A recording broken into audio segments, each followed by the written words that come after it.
नमस्कार। आज हम बीए प्रथम वर्ष के राजनीति विज्ञान के सेकंड प्रश्न पत्र प्रतिनिधि भारतीय राजनीतिक विचारक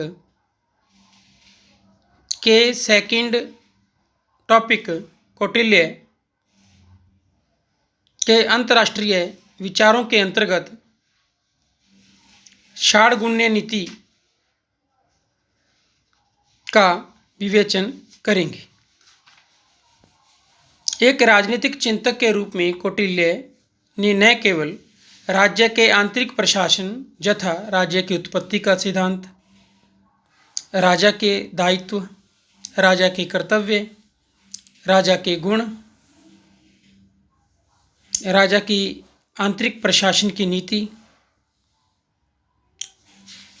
आदि सिद्धांतों का विशद विवेचन किया है।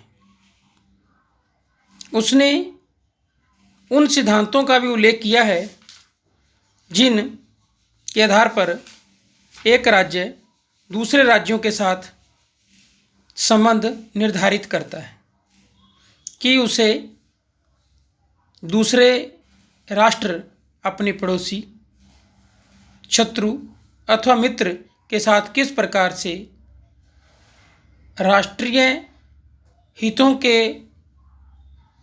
अनुसार नीति निर्धारित करनी है।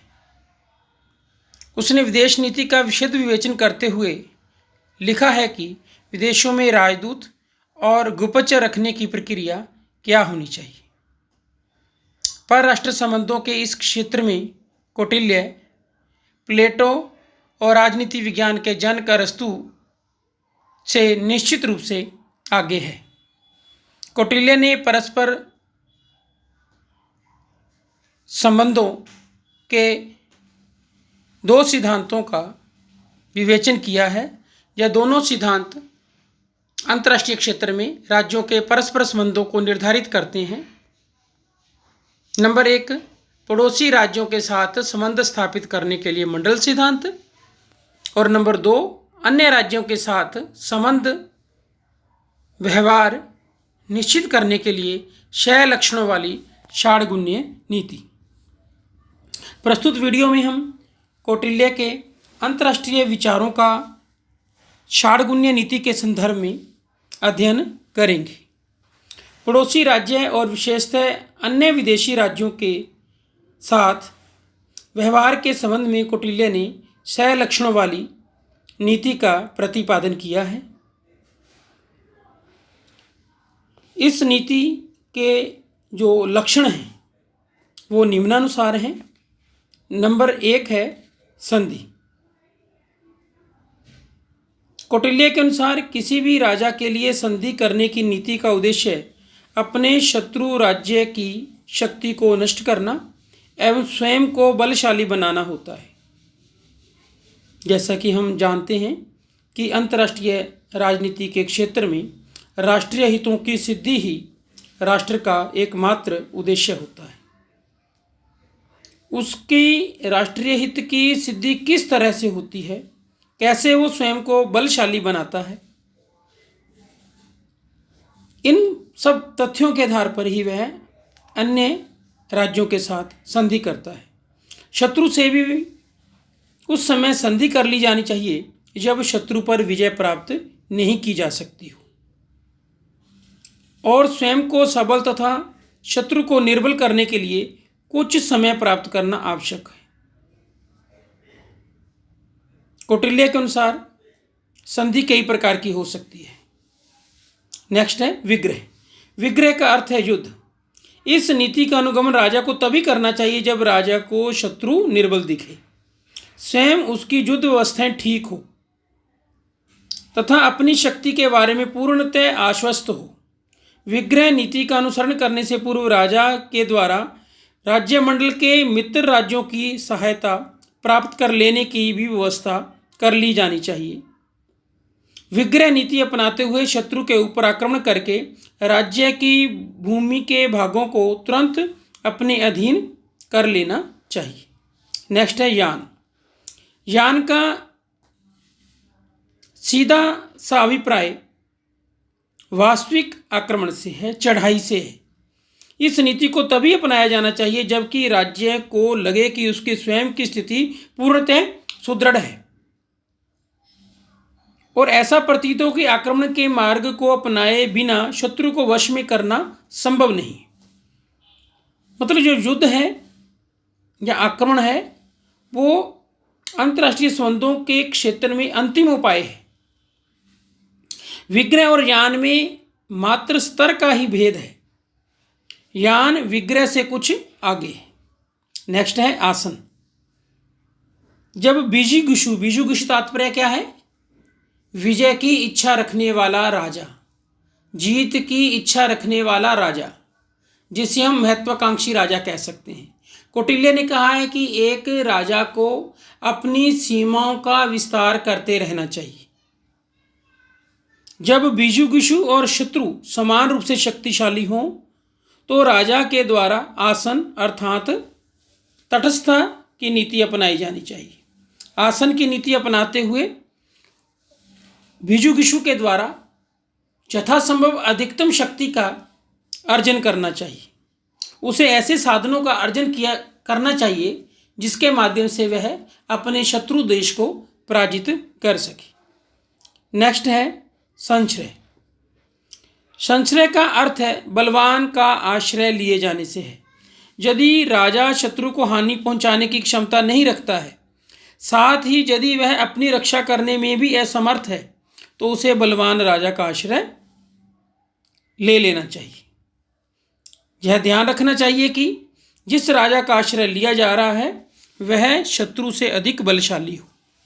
इस संबंध में कौटिल्य ने बहुत ही महत्वपूर्ण कूटनीतिक विचार बताया है कि यदि उसे शत्रु से बलवान राजा संश्रय के लिए ना मिले तो सबल शत्रु की ही शरण ली जानी उचित है।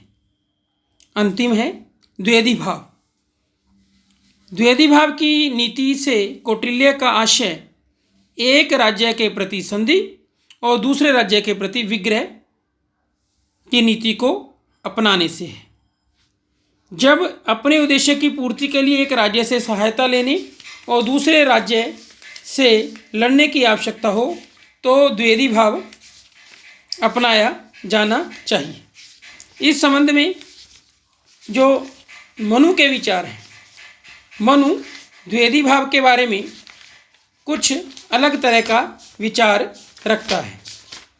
मनु के अनुसार राजा को अपनी सेना को दो हिस्सों में बांट लेना चाहिए। सेनापति के अधीन सेना का कुछ भाग शत्रु पक्ष की सेना को रोके रखने का कार्य करे तथा शेष सेना के साथ राजा दुर्ग या अन्य किसी सुरक्षित स्थान में रहते हुए मित्रों आदि की सहायता से शक्ति का संचय करे, साधनों का अर्जन करे, जिससे कि वह अपने शत्रु से विजय प्राप्त कर सके। इस संदर्भ में कौटिल्य और मनु के विचार अलग अलग दिखाई देते हैं। कौटिल्य की विचारधारा मूल रूप से यह है कि विशेष परिस्थितियों के अनुसार जो नीति उपयुक्त हो वही अपनाई जानी चाहिए। कौटिल्य की राज्य विषय अन्य विचारधाराओं की भांति परराष्ट्र संबंधों के विषय में ये विचार यथार्थ तथा वास्तविक है, न कि कोरे स्वप्न लोकी है। वस्तुतः कौटिल्य की षाड्गुण्य नीति इतनी तार्किक है कि सभी राज्य कम या अधिक रूप में आज भी इस पर आचरण करते हुए हमें दिखाई देते हैं। अन्य भारतीय आचार्यों की भांति कौटिल्य ने भी विदेश नीति के सफल संचालन के लिए विभिन्न प्रकार के उपायों को अपनाने की सलाह दी है। साम, दाम, दंड, भेद।